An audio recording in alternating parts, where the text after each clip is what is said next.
खाओ अपनी माँ कसम।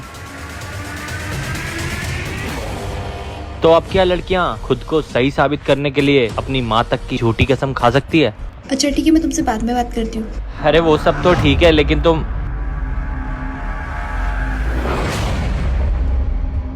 शिवम, मैं प्रशांत से प्यार नहीं करती, मैं तुमसे ही प्यार करती हूँ।